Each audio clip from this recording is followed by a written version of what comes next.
Hello and welcome back to What It Feels Like. We will be continuing where we left off, which, if you recall, is after Mylo did a big... He reacted questionably to Baxter basically confessing that he liked him, and that this entire thing that was happening, as far as Baxter was concerned, had already ended. Their little charade where they were going to try to get Jacob and Dahlia to, I guess, fully commit to them. But they were like, he was like, you know what am I doing? Like, it's clear that I like Mylo. Why am I still trying to get with this person who doesn't even give me the time of day and only comes running when they realize that, like, oh, I'm gonna lose them. And then after they do that, they still don't want to commit. At least on Baxter's part. With Jacob, we still don't really know.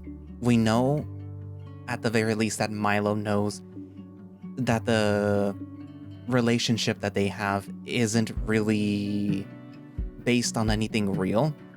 That while they might be able to have fun and might be able to have those moments, that it isn't what Mylo thought it was. And perhaps that's the whole reason why Mylo reacted the way that he did in the previous, I guess you could call it update, the previous chapter. But yeah, I suppose that we're now going to see the consequences of, Mylo rejecting Baxter. And I'm actually going into this blind. I didn't pre-read this like I did when I initially started reading this. Anywho, but yeah, let's begin.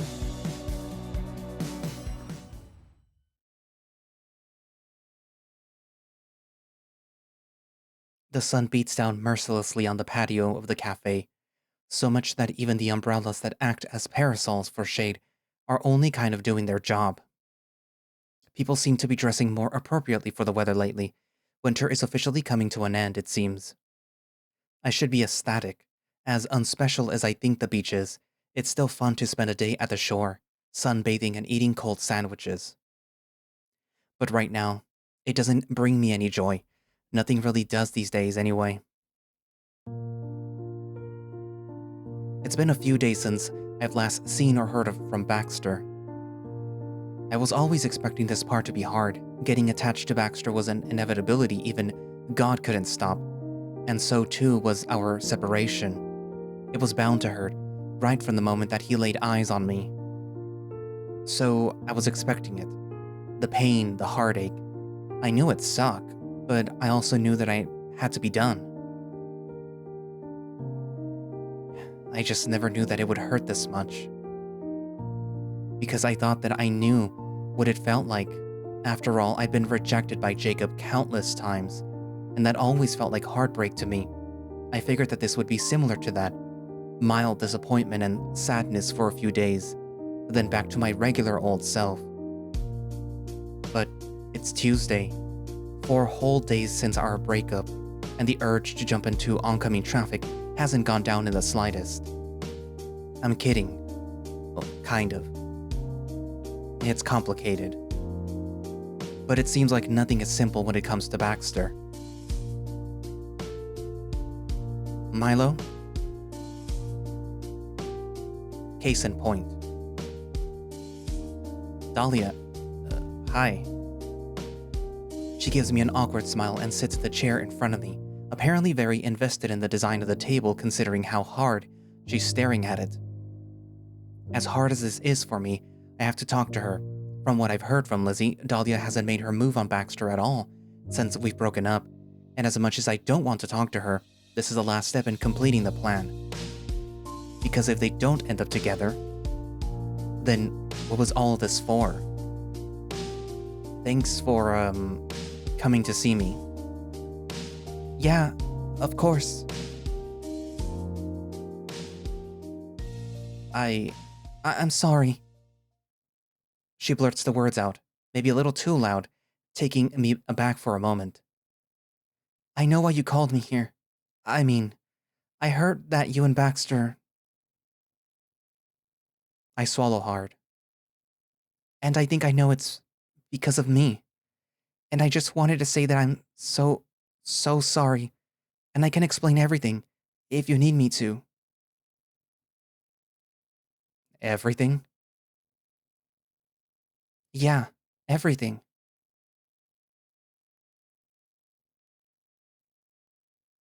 Then start from the beginning. Please. She nods, and after a beat, she lets out a heavy sigh and starts to talk. So, Baxter and I had a complicated relationship right from the start. We met at a party sophomore year. I was still kind of struggling to make new friends around that time, and I was just getting out of a pretty bad relationship. Baxter was sweet to me. I mean, he always has been. I liked his company, and he made me feel wanted, unlike the last guy. I don't want to make you pity me or anything. That's like the last thing that I want to do. But that relationship was a big reason why I just couldn't bring myself to trust him. I'm sure that he's told you how back and forth we were when it came to where we stood. He said that he wanted us to be a real couple, but I was scared that it would end up like the last one. So I guess I did string him along for a while. I liked hanging out with him, and I felt happy when he treated me like I really was his girlfriend. And then he found you. It was fine at first.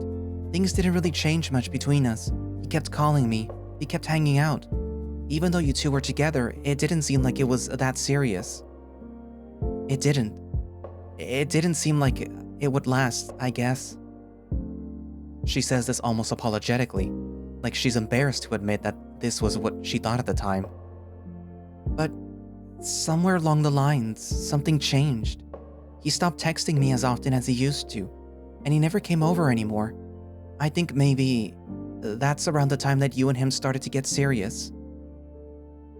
I'm not stupid, Mylo. I know that you and Baxter didn't start dating for no reason. You two hadn't even properly met before you became a couple. So I knew that there was something more going on, but, well, like I said, I didn't think that it'd last. But it did. And it did more than that. Baxter was changing. I think you changed him, Mylo. About what happened on Friday. She sucks in a breath and nods, as if she was dreading getting to this part, but continues anyway. Right. Friday. I won't lie to you, Mylo. I was getting desperate. I never considered myself the type of girl to steal someone else's boyfriend from them. But, well, apparently I am. That day, I made up my mind.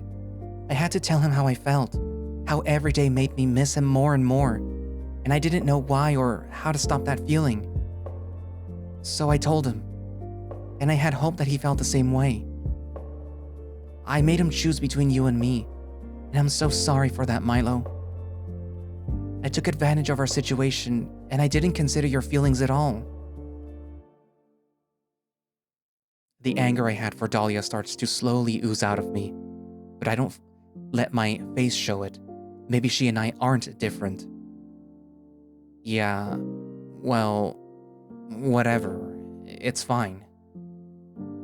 He ended up choosing you anyway, right? So all's well that ends well. What? What do you mean, what? He kissed you. He told you?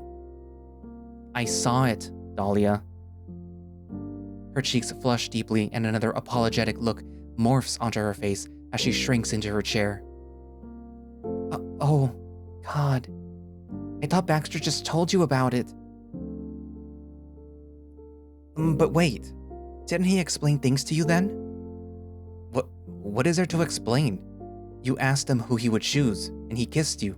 How much clearer could it get? So he didn't. I start to get increasingly more irritated, as if there's some secret that I'm apparently not aware of. Whose fault is that? What does it matter if he explained himself or not? I saw everything with my own two eyes. There's a bit more to it than just a kiss, Mylo. I mean, I don't blame you. If my boyfriend kissed someone else, I'd be pretty pissed, and rightfully so. But you want to know what happened after that?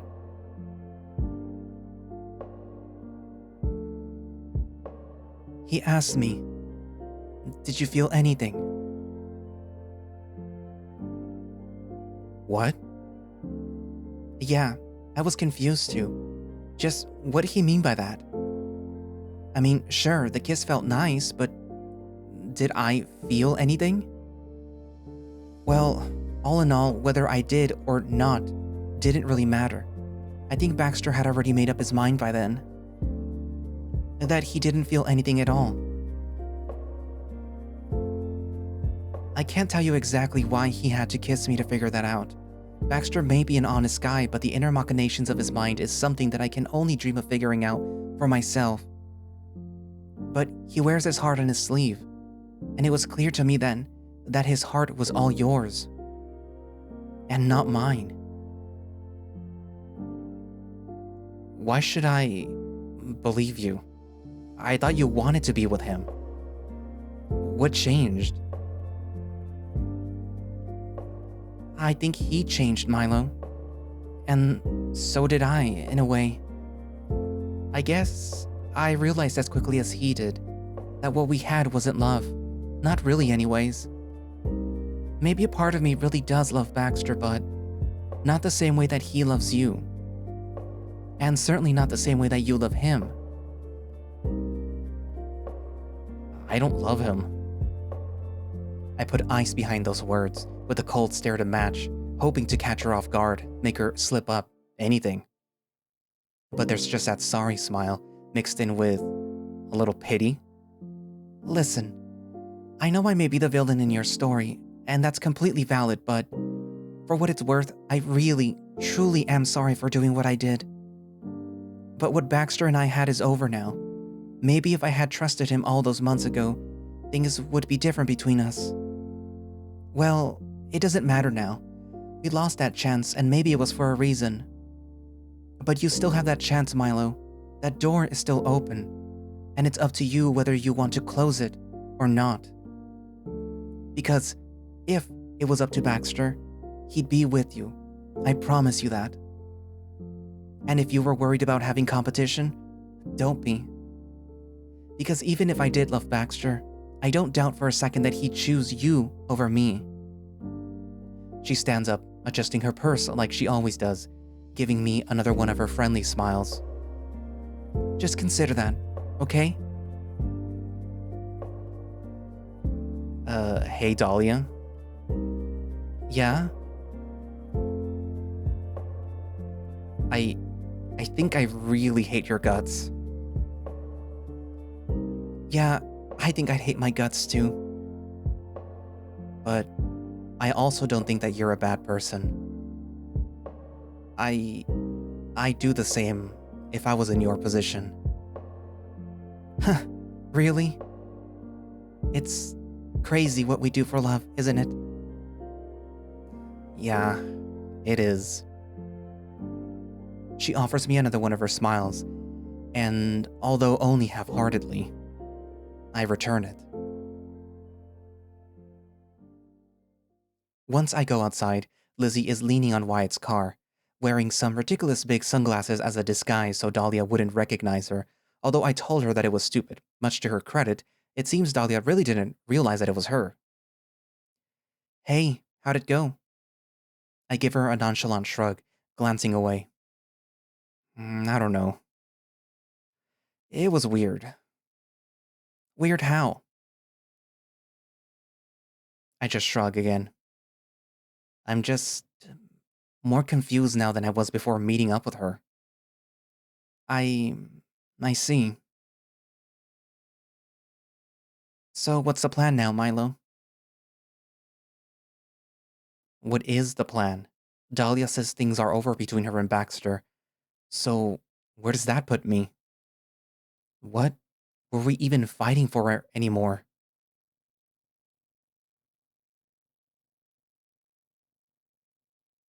Hey, come on. Let's just drive around for a bit, okay? With mild reluctance, I nod, and we get into Wyatt's car, driving off into the familiar streets of Ashland. The fever I've been feeling since leaving Baxter that night doesn't die down. If anything, it feels like it's only getting worse, the humid weather of spring looming over me with each passing day. The same old stores that have always been in these streets speed past my vision, a monotony that I've grown accustomed to. The wasteland of a town that is Ashland has never been much of a haven for me, even when I was young. But I guess for some, it's paradise. For a person as optimistic and charming as Baxter, Ashland was something new, something fresh. Kind of like us, in a way. That night, I was so sure of myself that I was right and that Baxter and I had only convinced ourselves that we had fallen in love with each other. After all, what do we know what love feels like? But the creeping, aching feeling that I wasn't puts a hole in my stomach that I don't think could ever get filled back up. What if it really was love? What if I was wrong?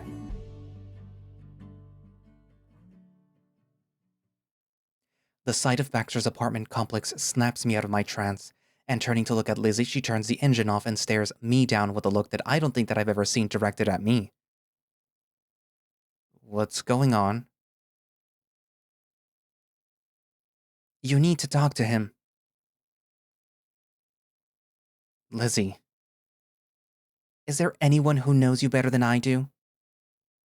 You could have guys fall for you and say they know you or whatever, but it'll never be better than the way that you and I know each other. I know you. I know you because I love you. And because I love you, I know that whatever happened between you and Baxter is killing you inside. Mylo, you need to talk to him.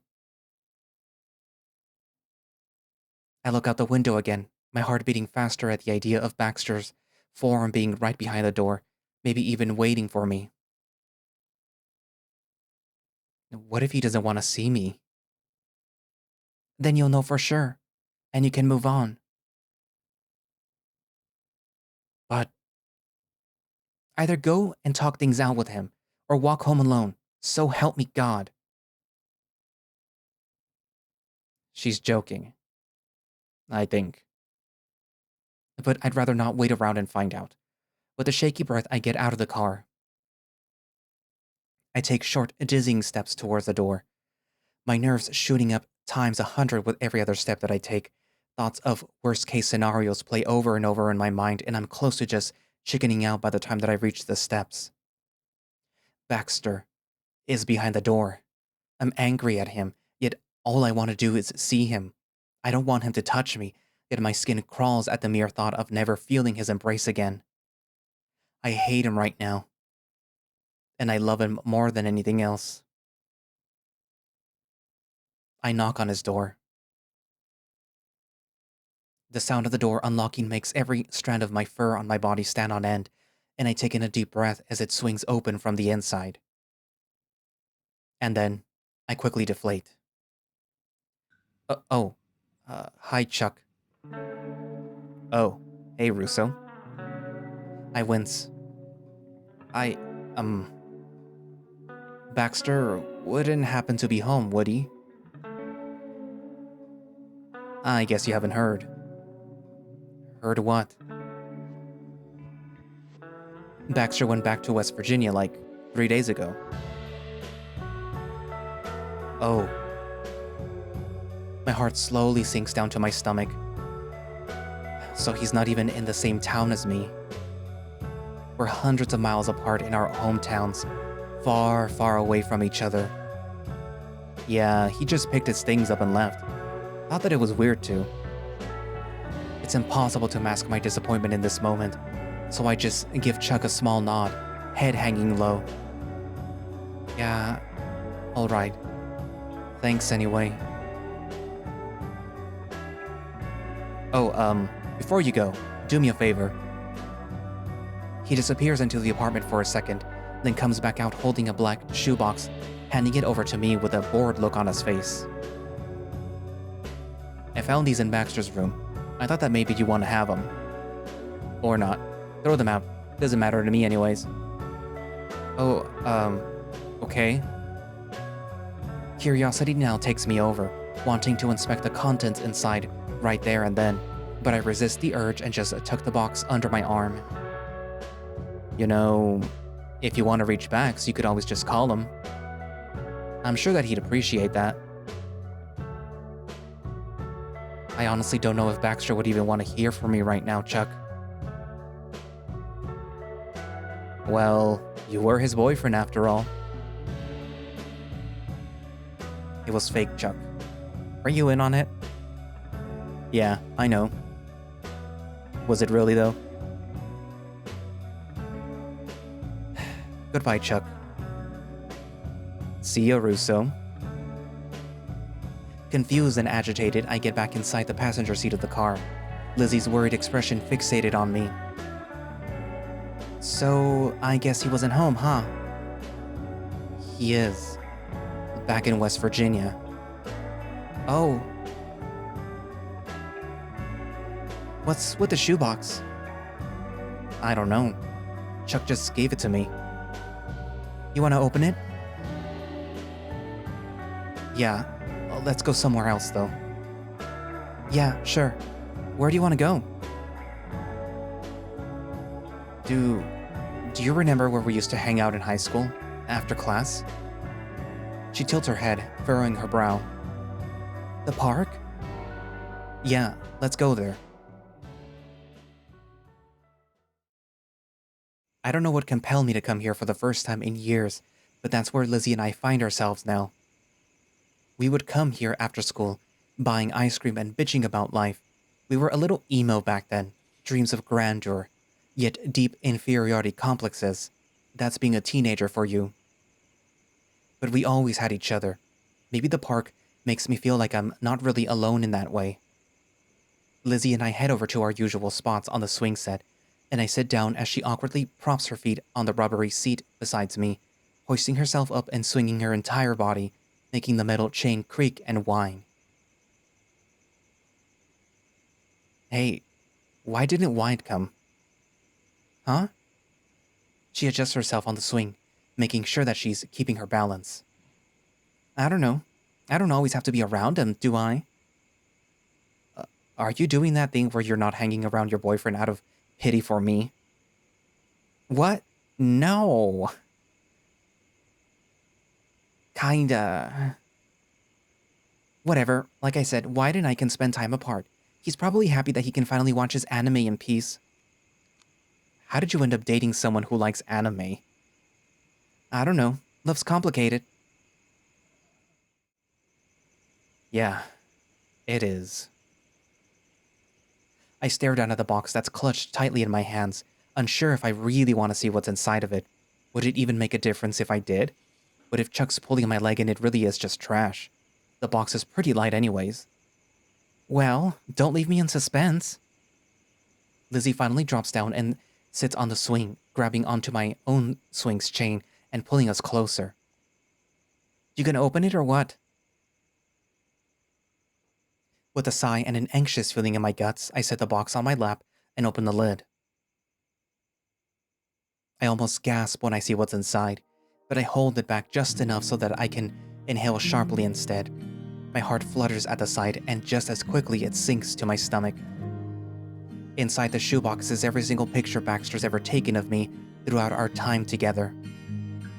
The one that he took on my Polaroid when he came over to my room, the one right before the party when we worked on the project together, and even the one in Chicago right in front of the studio building, all printed in that glossy photo paper. Oh wow. Lizzie whispers in awe, picking up one of the photos and turning it over. There's writing. What? I pick up a random photo, the only one that's a Polaroid, and turn it over to. Sure enough, scribbles of Baxter's messy handwriting stain the back of it, and I silently read what it says. You said that you didn't look good in photos.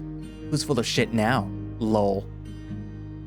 A smile threatens to crack on my lips, but I stay focused, picking up another one and reading the small note that he left behind. Our first party and our first kiss. Here's hoping for more of both. Your first time over at my place. I'll have more food for you next time. Chicago, a memory for your future famous self. Don't forget me when that happens. The notes go on and on like this. Every single picture that he's taken of me in this old shoebox, he left behind. The only picture not printed here is the one he took of us at the restaurant that day. I wonder what he would have written on it had nothing ever happened. Mylo, you okay? What does it all mean? If everything was a lie, right from the beginning, why would he keep every scrap of who I am? Why would he care so much? Our night in Chicago flashes through my mind as I stare at the picture of the four of us standing in front of that ugly silver bean. How I poured my heart to him, and how he held me in his arms, how he made me feel like I was enough for him. If all that's true, then was everything really a lie? I sniff and wipe my nose, sitting up straight and closing the box. If I had read one more note. Yeah, I'm fine.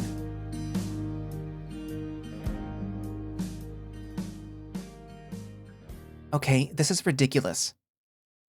Lizzie angrily jumps out of her swing, standing over me. Do you honestly still believe that Baxter doesn't love you? After... She gestures to the box with an exasperated look, then at me, then the general air around us.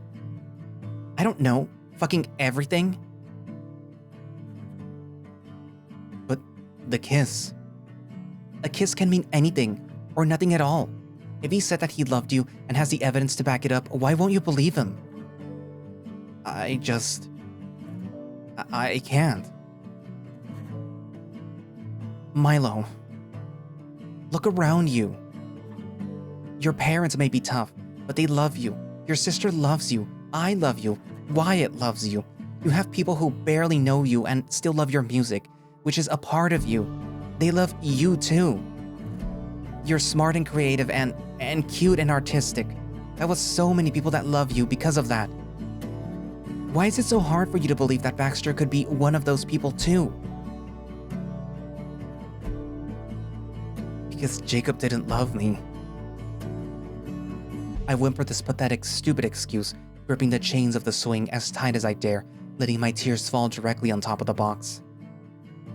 I gave him the best of me, everything I had, and he still couldn't love me even then. So why would Baxter? Why would he choose me over her?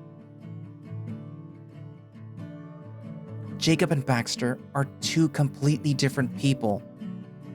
You're right, Jacob didn't love you, even at your best, but Baxter's seen you at your worst, hasn't he? Lovelorn, in tears, breaking down, and he still decided that he wanted to be by your side. Lizzie cups my face, staring at me in my tear-filled eyes. I think you need to understand that you are someone special, Mylo. Jacob made you feel unlovable, and Baxter made you doubt if you deserve to be loved at all. But you need to feel that for yourself. You need to love yourself. You're the sweetest, most sensitive, hopeless romantic person that I know. You told me all those weeks ago that you wanted your happily ever after, didn't you? So why are you sabotaging it now? Mylo, you deserve to be happy. Don't you understand that? She hugs me, despite how much smaller she is compared to me. It's a completely enveloping hug, and I squeeze her back with the same amount of reciprocity. I digest her words, let them marinate inside of my head as I feel her fingers tighten around my jacket. I know. I think I know, at least. It's hard to believe that sometimes. I've wanted someone's love for so long, but I never felt like I deserved it. But maybe I do.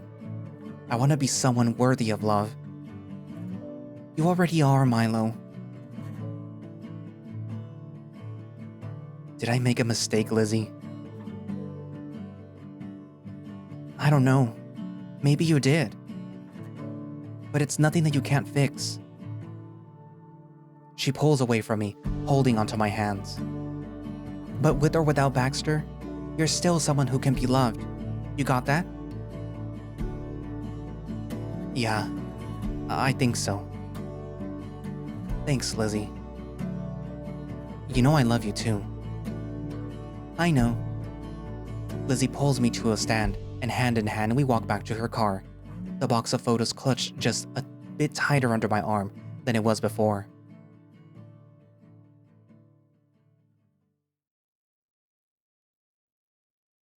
The incessant fever seems to be dying down, just a little. Just a little bit. Does this mean that I love Baxter any less? I mean, if I think about it for too long, there is no doubt that I'd still feel the pain. But for now, I don't feel as broken down as I did before. And yet, I can't seem to muster up the courage to call him. What would I even say? I'm sorry? Although that's true, I'm also still pissed. Shouldn't I have a little more self-respect? Well, self-respect isn't something that I've had a lot of lately, if ever. But maybe Lizzie's right. Maybe I am a catch, flaws and all. Shouldn't Baxter fight for me like we both wanted Jacob and Dahlia to do for us? I sigh, dropping my phone on my chest as I stretch and sprawl out on the couch. The fever's coming back. Hey, moron. Mom says if you want McDonald's. She's picking it up on her way home. Yeah, wait, no. I'm going out with Lizzie right now. What? Where? I don't know. Arnies, I guess. For drinks. You're going to that bar? Aren't you, like, depressed or something? She says that it'll be good for me. She's probably just planning on getting me shit-faced, to be honest. Maybe that will be good for you. Better than laying around here, stinking up the place. It wasn't stinky before you got here, dumbass. In any case, stay safe. Call Dad if you need a ride home. Nah, I'm still mad at him. Alright. Well, call an Uber. I'm not picking you up. I didn't ask you.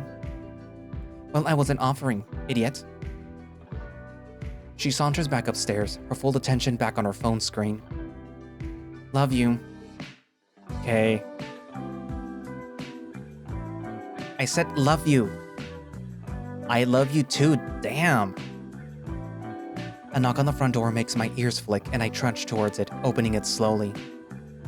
Hello? Yo, it's your most kawaii Suki friends ever. Stop acting like an anime girl, it's creepy. Blame Wyatt. He made me watch an episode with him. I don't take responsibility for whatever that was. You ready to go? Pretty much. Great. Just let me use the bathroom first. Before I could give her permission, she squeezes past me and runs up the stairs, leaving Wyatt alone in the front porch. How are you holding up? I shrug. Still shitty, I guess. What do you think I should do, Wyatt? I don't know. I never fake dated a guy before. Hahaha. Seriously though, I guess just do whatever feels right to you, Mylo.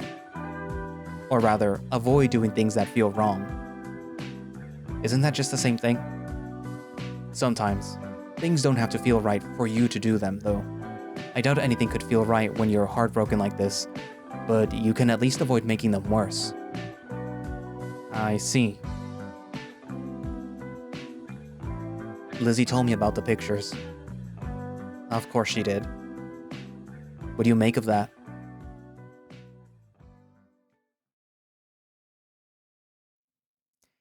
I mean, it obviously means something.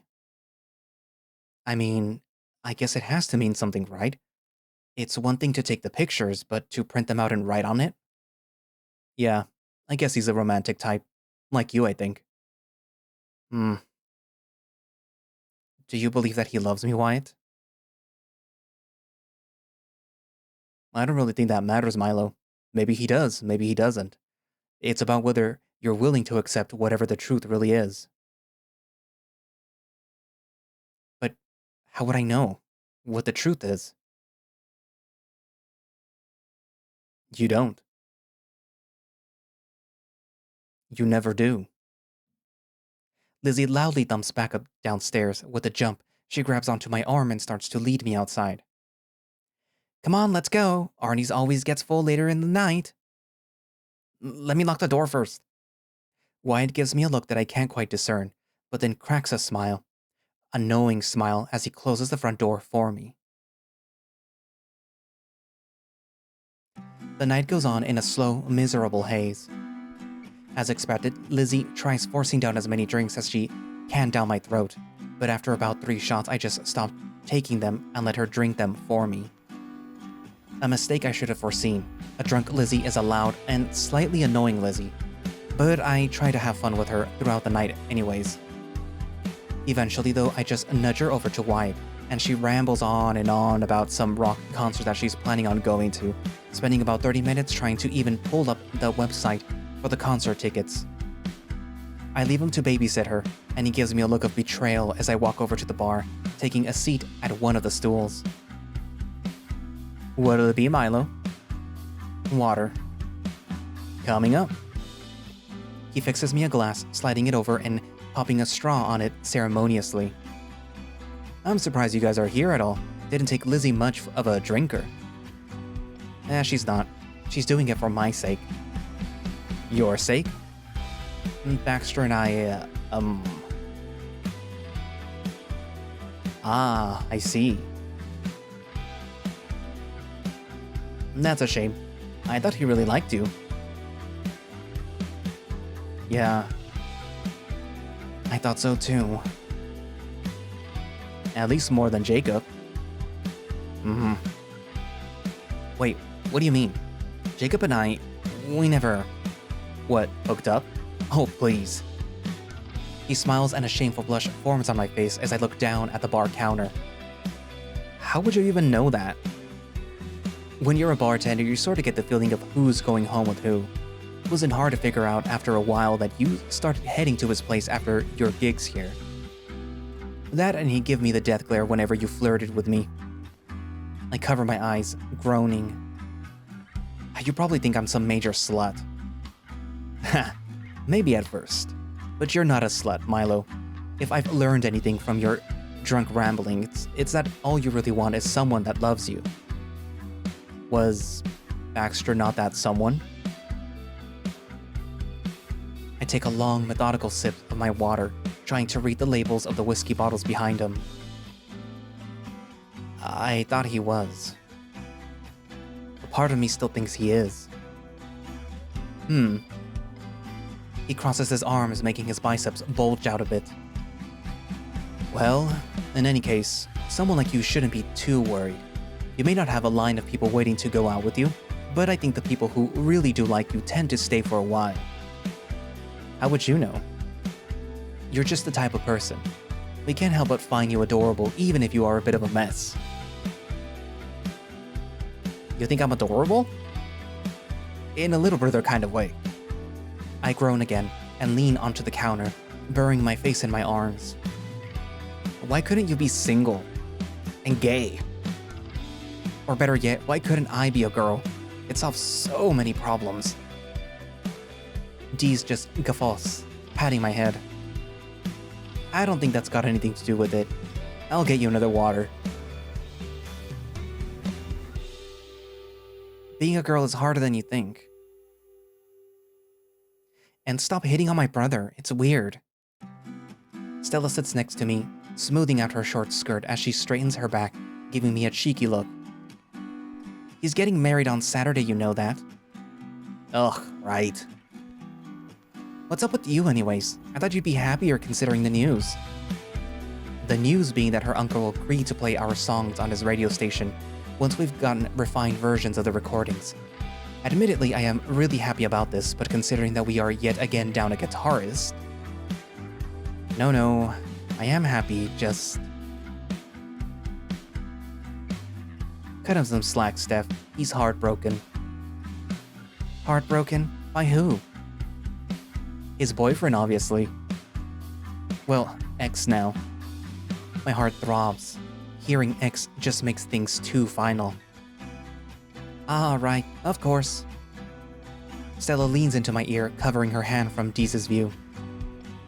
Which guy? Cheetah bro or woof douche? Cheetah bro. I put my head down again, moaning loudly. My cheetah, bro. Now look what you did. How was I supposed to know? Listen, I've got to tend to more customers. Take care of him, will you? Yeah. Desmond disappears to the opposite end of the bar, leaving Stella to awkwardly pat my back in an attempt to comfort me. It works a little somehow. There. You're kind of bad at this. I don't have a lot of guy friends, okay? I wipe my nose and chuckle, sitting up straight again. That reminds me, hasn't Oreo texted you? I give him your number. Huh? Oh, the panda guy? Yeah. I haven't responded yet. What? Why not? Because, well, I never told him I'm, Oh, come on. I doubt that he cares about that. He was flirting with me a little at the party. I bet he wouldn't care at all. I don't want to take that risk.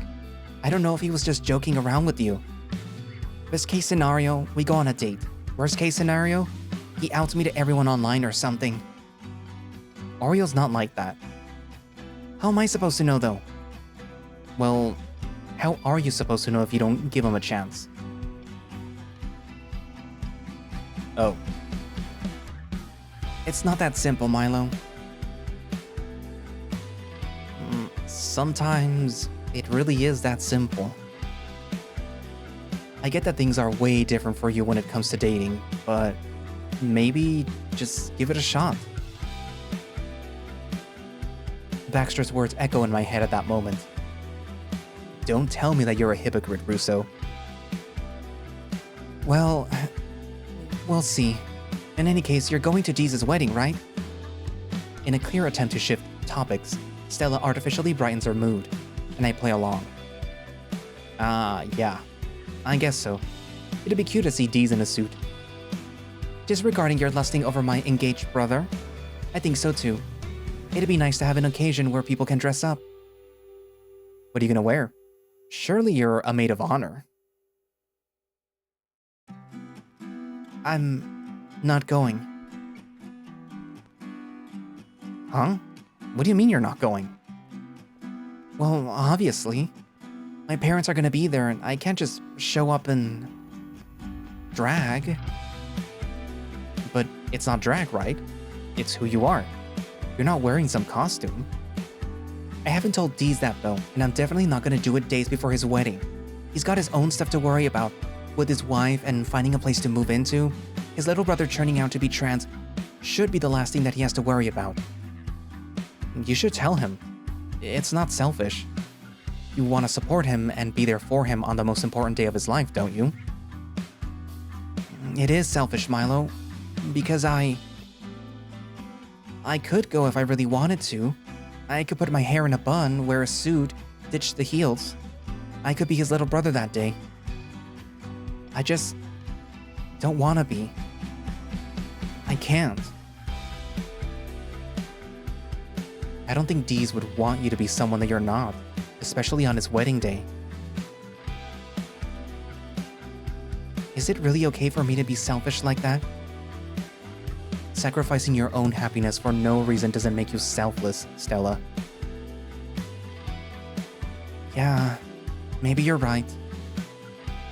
Stella wipes a stray tear from her left eye, blinking softly and delicately. I should take your advice, Spore. You seem to know a lot about people considering you have so many friends. Me? A lot of friends? Well, yeah. It's so hard for me to get close to people. You do it so easily. She sighs and casually grabs my water, sipping it as she looks into the bar, wistfully staring at the people inside. Is it really easy? I don't particularly try very hard. Hell, I actively try to push Baxter away as much as I could in the beginning, yet we still got as close as we did. Is it because Baxter's just so naturally charming? Or is it because of me too? Maybe Baxter did fall in love with me. Maybe I am lovable. Taking out my phone, I let my face lean on the counter, the cold, smooth wood lulling me to a state of relaxation as I stare at the screen. I let my fingers hover over Baxter's cell phone contact, the insatiable urge to hear his voice taking over me in the moment. What would I say to him? The question that had lingered in my mind since this afternoon suddenly becomes insignificant. As long as I can hear him, as long as it's him, I don't care. Just as I'm about to work up the courage to press the button to call him, my phone vibrates. Unsaved number. Hey, you busy tonight? I blink at the text, as if trying to decipher some secret code behind them. Ah, that's right. Jacob. The spare key that I carry around in my left pocket every day since I've gotten it tells me that there's still something left unfinished between us. The last piece of the puzzle that I was so sure that I could make fit now doesn't seem to have any place in my life. Right? Hey, no, I'm at Arnies right now. Okay, you alone? No. Problem? No, just asking. Should I come by and pick you up? Yeah, alright. Okay. Mylo! Like a teenager caught watching porn, I slam the phone at the counter, Lizzie's slender arms wrapping around my torso as she whines and mumbles against my jacket. Where did you go? You left me dancing alone. Why it was with you? I was just getting water. Liar. You were getting rid of me. I spin around and grab onto her half-limp body, hugging her close to keep her from falling. Wyatt stands closely behind her, a look of exhaustion and slight annoyance on his stone-cold face.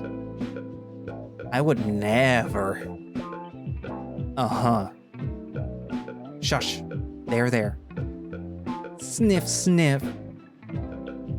Are you saying sniff, sniff? Cries. Throws up.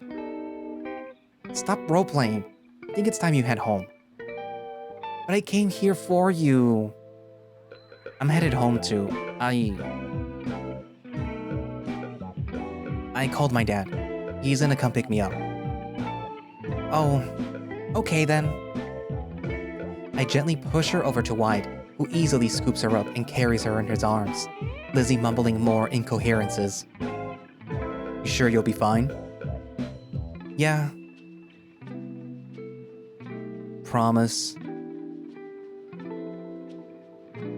Promise.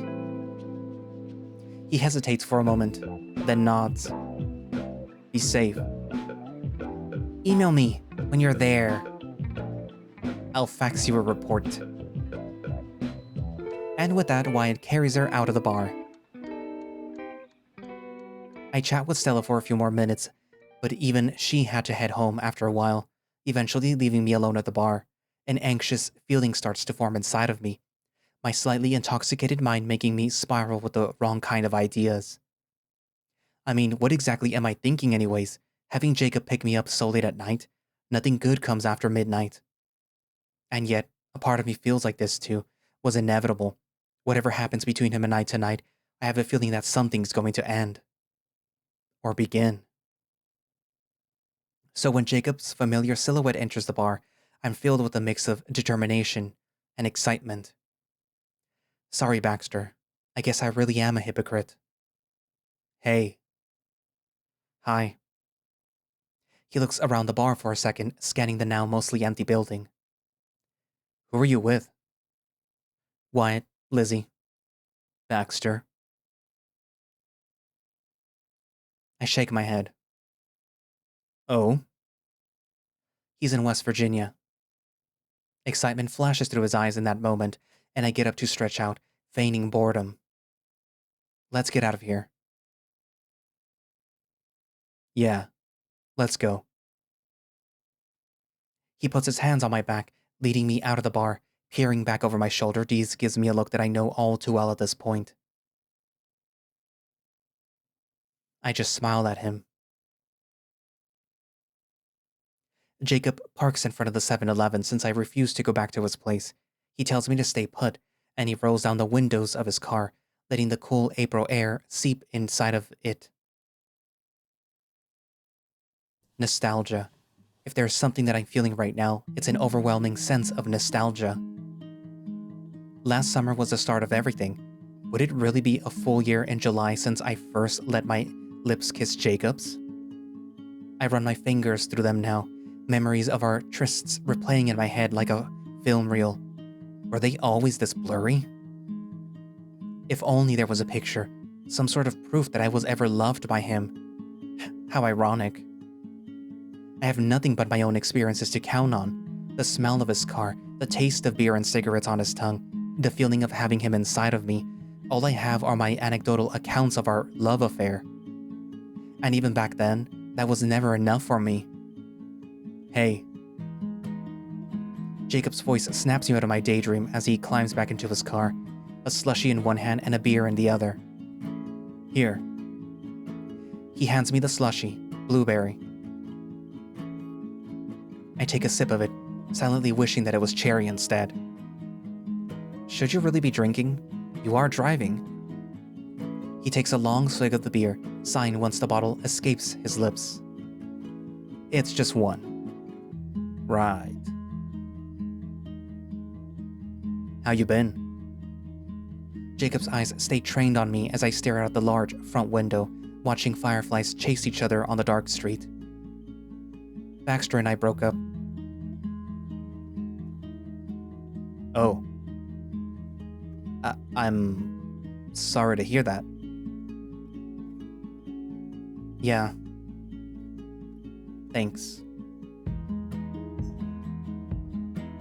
What have you been up to? Not much. Same old, I guess. Aren't you about to graduate? Yeah. Must be exciting. I guess. You don't sound very excited. I've had other things on my mind. I finally turn to look at him, his deep golden eyes as serious as they were the day that we met. His hand reaches up to my face and with a gentle touch, his fingers hold onto my right ear, his gaze now fixated on it instead of my own eyes. I was thinking about how I left things with you that night. I meant what I said, despite what you might think. I think I really do love you, Mylo. I swallow hard. But I've never been with a guy, and that scares me. Maybe it's easy for you, but being that open about sexuality or whatever, that's just not the kind of person that I am. I know that I've led you on. I haven't exactly been open to trying to be with you in the past, but I think that I'd like to. I'd like to try. I want to, with you. I think of you and we could really work, even if it's just in secret at first, like you said before. I didn't meet up with you to ask for my house key. I don't want you to give it back at all, actually. I've realized ever since you've been gone, I can't really think straight. Pun intended. Haha. I know, sorry. I just mean, you're important to me, Mylo. I didn't see it before, but I do now. I want to keep you in my life, because you make me happy. So, what would you say on giving us a chance? A real one this time. I promise. His fingers stop tracing my ear, instead sliding down to cup my face as he leans in slowly, speaking softly against my lips. I missed you, and I know you missed me too. Otherwise, we wouldn't be here. I'll be better this time. So please, just one more chance. Who could have stopped it? I was made to fall into Jacob's arms, break and crumble, build myself up again, and repeat the process. What else could I do except for fall hopelessly and stupidly in love with him? That was who I was. The me who didn't know what love felt like. The me from a year ago who would have been jumping up and down, giggling in excitement, The me of a month ago who would have cried from relief, happy that all this wishing and pining finally came to fruition. The me of yesterday who may have been fooled by his words, his touch, his look, and who might have conceded, melting into his arms in mild reluctance. But the me of today is different. No. Jacob blinks at me. No, Jacob. I'm sorry. But no. He stares at me for a moment, slowly sitting back in his own space, then turns to look out the front window, just like I was a moment ago. Why? Do I need a reason? No. But I'd like one anyway. Because I'm in love with Baxter. I had never imagined Jacob would be the first person to hear me say those words. Even so, it rolls off my tongue, maybe not with the most ease, but hearing it out loud, there is no doubt in my mind anymore. It's the truth, the absolute truth. Do you really? Yes. And what about me? Do you love me at all? I did, at one point. But not anymore? No. Not anymore, Jacob. I nod, more to myself than to him. Another truth. Jacob gripping his steering wheel, nodding slowly, a mixture of hurt and disappointment emanating from his somber eyes. I see. So that's it then. He chokes out his sentence, staring at the ceiling of his car. There it is, the finality I had presumed would take place tonight. Tonight's the last time that I'll be with Jacob, alone in his car.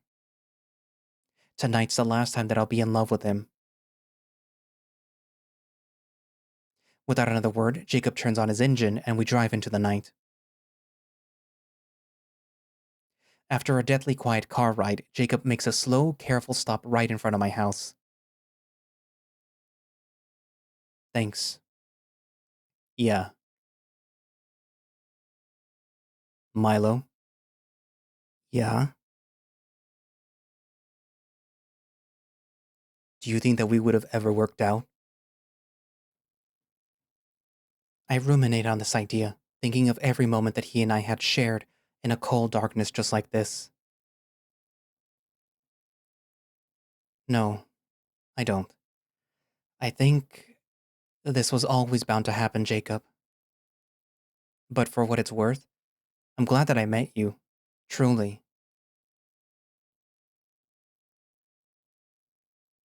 Jacob doesn't answer.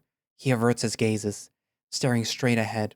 His demeanor becomes defensive, but his eyes begin to water.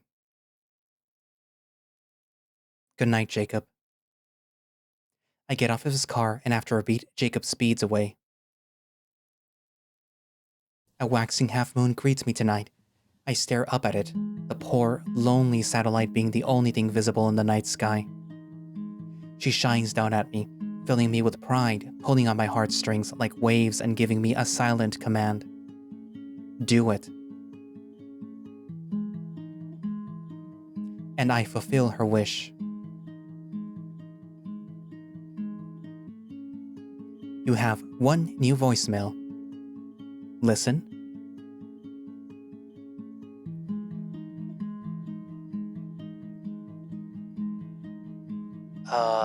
Hi.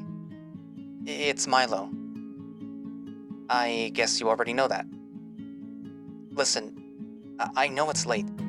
I guess I shouldn't be surprised that you didn't answer, but I just wanted to talk to you. Baxter, there's so many things that I want to say to you right now. I have no idea whether you want me dead or if you want to talk to me just as much as I do. But that's my own fault, I guess. I didn't let you talk that night. I was so upset. I still am. I'm sorry. I haven't fully forgiven you for that. I'm still so confused about so many things. But there's one thing that I'm sure about right now. I love you. Please come back.